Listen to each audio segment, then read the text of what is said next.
As you guys are aware, the city received a fiscal year 2012 post-inspection land use report from the Federal Aviation Administration.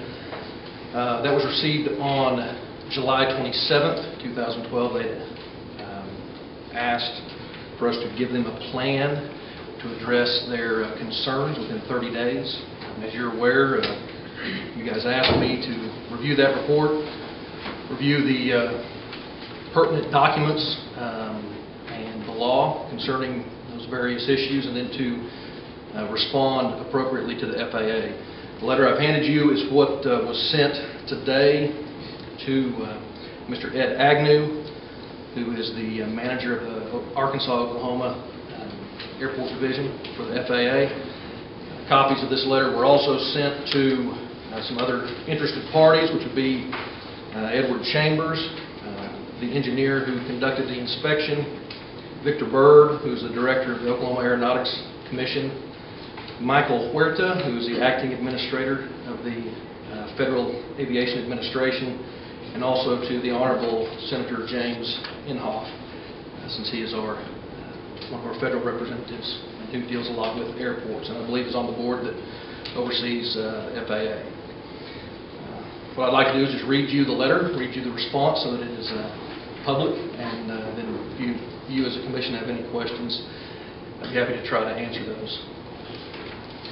Dear Mr. Agnew, the City of Woodward is in receipt of the fiscal year 2012 post-inspection land use report compiled by Edward Chambers on the West Woodward Airport, which is WWR, in Woodward, Oklahoma, dated July 24th, 2012.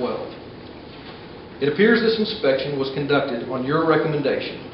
Please accept this correspondence as the city's response to this report and a request for information from the FAA. The report states that the inspector, Mr. Chambers, visited the West Woodward Airport on June 11th and 12th, 2012. The inspector indicated that upon arrival at the airport, he met with a group of concerned citizens, including the airport manager. The inspector apparently met with these concerned citizens for a substantial amount of time, while spending less than 3 hours with the city's representative, Mr. Doug Haynes, during his 2-day inspection.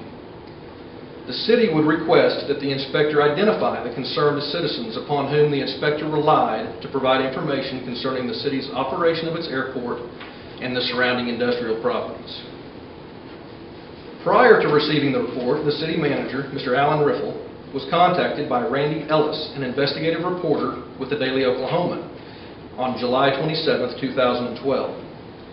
Mr. Ellis had in his possession a copy of an inspection report concerning the West Woodward Airport. When asked, Mr. Ellis identified the report as being dated July 16, 2012. However, the report to the city is dated July 24, 2012, and was not received until after being contacted by Mr. Ellis. The city would request an explanation of the discrepancy in dates and how the media received a copy of a report before the subject of the inspection received the report. We appreciate your attention to these procedural questions. The inspector references various deeds and leases concerning the airport property from agencies of the federal government to the City of Woodward dating to 1948. The inspector also references various releases from the federal government to the city concerning properties dated between 1970 and 1998. Following these releases, the released property was deeded to the Woodward Municipal Authority, WMA, a public trust. The inspector has required that title to these properties be, in quotes, returned to the airport, end quotes. It should be recognized that these properties have always, since acquisition by the city, been titled in either the city or WMA. Moreover, West Woodward Airport and its operations are ultimately under the oversight and ownership of the city. The city created, by ordinance, an airport authority board to assist the city in the operation of the city's airport. The airport authority is not a separate legal entity and does not have any authority apart from the city. The role of the airport authority is currently that of an advisory board. Concerning the titled ownership of the properties, the city contends that WMA is an appropriate entity in which title to these properties may be held. In 1968, the Woodward Municipal Authority was created pursuant to the authority granted in Title 60, Oklahoma Statutes, Section 176 and following. WMA is a public trust created for the benefit of the City of Woodward. Oklahoma state statute specifically provides a public trust may hold title to real estate. One of the stated purposes of WMA is to perform, on behalf of its beneficiary, the city, the functions and powers as authorized by industrial development statutes. The express purpose of the released airport properties are for industrial development. Again, much like the airport itself, apart from the city, WMA cannot exist. Title of property in a public trust is the legal equivalent of holding title in the name of the beneficiary. Therefore, the city asserts that no change in title of the airport properties is warranted and that the title is now and has always been held by an appropriate entity. The inspector makes the assertion that the subject property has been sold and/or leased for less than the fair market value. The inspector provides absolutely no support for his allegation. He never requested any appraisals or legitimate information on the fair market rental value of the properties. The city is offended by the unsubstantiated allegation that the city illegally leased the subject properties at less than fair market value. The inspector also alleges that the city diverted revenue away from the airport. The facts actually show that the city's general fund has consistently been used to subsidize the airport operations. Over the last 10 years, operations at the airport have generated approximately $3.9 million, while the cost of the airport operations was approximately $4.7 million. Please note that this amount does not include city participation in grants. On average, over the last 10 years, the city general fund has provided $80,000 per year for airport operations over and above the revenues generated by airport operations. The inspector did not consider this financial information and failed to even request this type of information. It is clear historically that the city's general fund has provided the funds to pay the cost of airport operations in an amount far in excess of the fair market rental value of the released airport properties. Another factor to consider is, when released, the properties in question were unimproved and contained no buildings or other assets. Therefore, the rental amounts in question would only be applicable to the value, whether it's sale or rental, of the land alone without improvements. To address the recommended action from the inspector's report, the city, as a function of accounting, will assign all future rental income from the land alone to the airport fund portion of the city's accounting system. In all future leases, the city will specifically identify that portion of the rental amount attributable to the land alone and will provide for inflation-induced escalation of that rental amount. The inspector also required a gun range to be relocated off the airport property. It should be noted that this gun range was used solely for skeet and trap shooting utilizing shotguns. This was not a rifle or handgun range. The gun range was closed immediately upon receipt of the report. The city is attempting to find a suitable alternate location. The inspector referenced a 1989 letter concerning the gun range. The city is not able to confirm receipt of that letter. The city would like to inform the FAA that at the time the gun range was located at its current location, runway 523, the crosswind runway, had been abandoned for several decades. This runway was reconstructed pursuant to FAA guidelines in approximately 2003-2004. The inspector further required the relocation of a travel trailer and cargo trailer off the airport property. This will be addressed. The enforcement of these matters has historically been the responsibility of the airport manager and, prior to March of 2012, the Airport Authority Board. A T-hanger, which has been removed, was also mentioned in the report. The Airport Authority found the subject T-hanger to be structurally unsound and believed it to pose a danger to persons and property. This finding occurred in 2008. The Airport Authority requested the hanger be removed by the city. The city, pursuant to statutory authority, declared the hanger as surplus property and entered into an interlocal agreement with the town of Fort Supply to dismantle and remove the hanger at no cost to the city.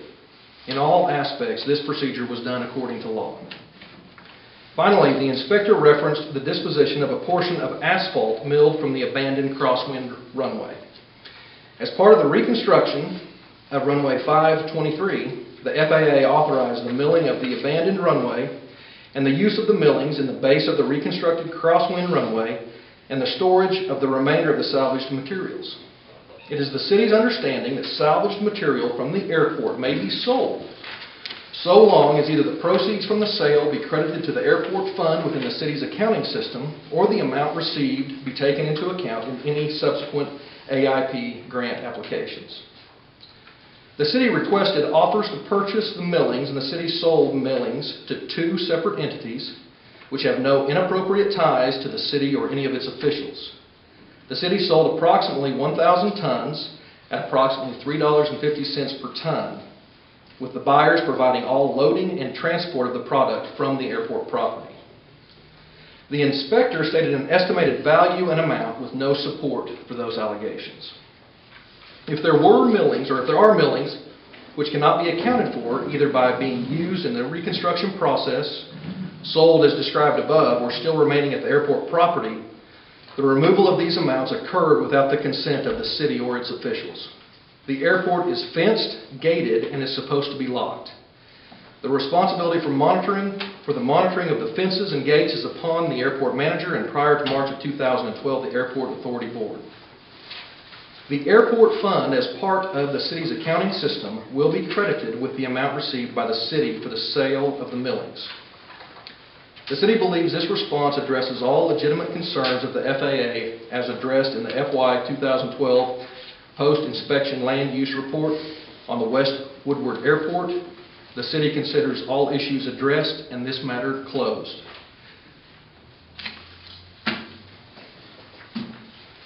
Do you have any questions, Commissioners?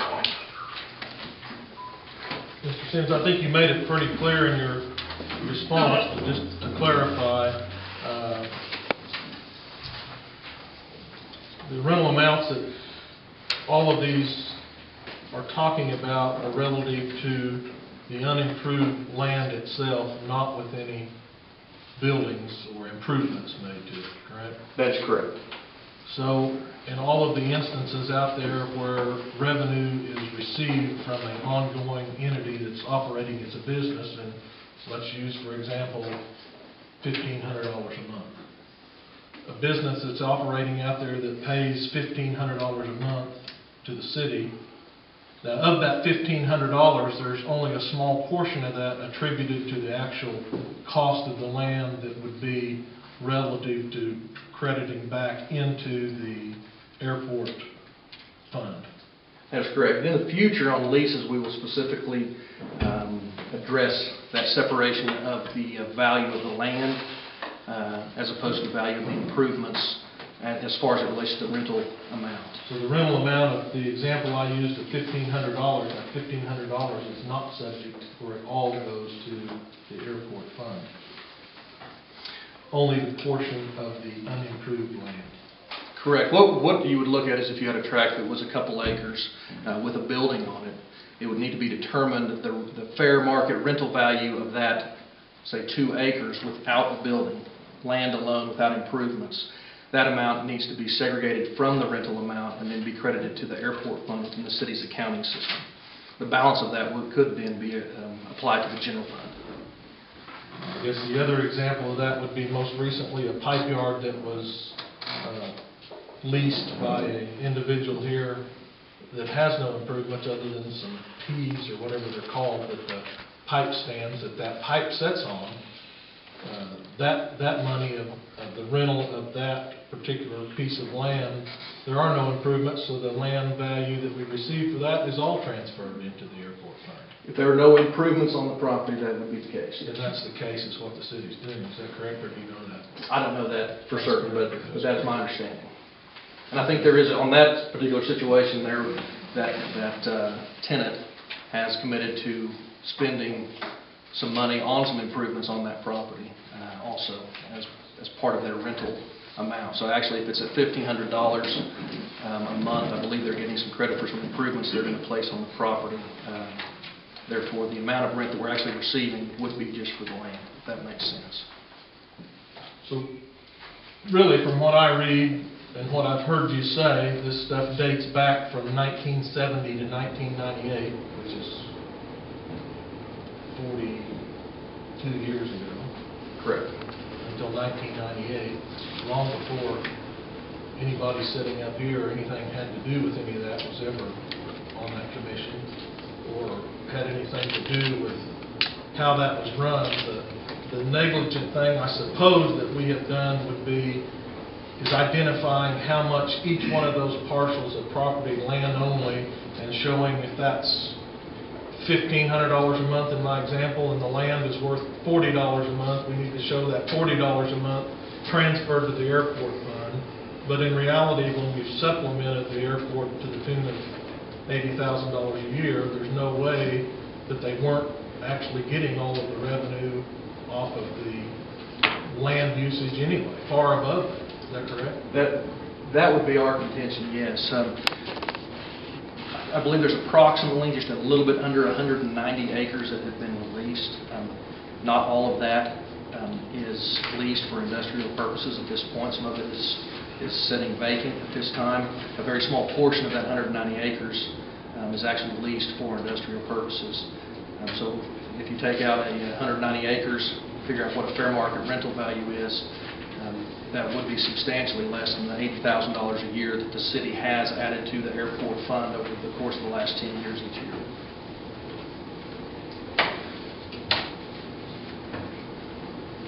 Thank you. Did you say we just sent this? Yes, this went out in the mail today. We haven't got any response. No, it went in the mail today. Yes, sir. Thank you, Aaron.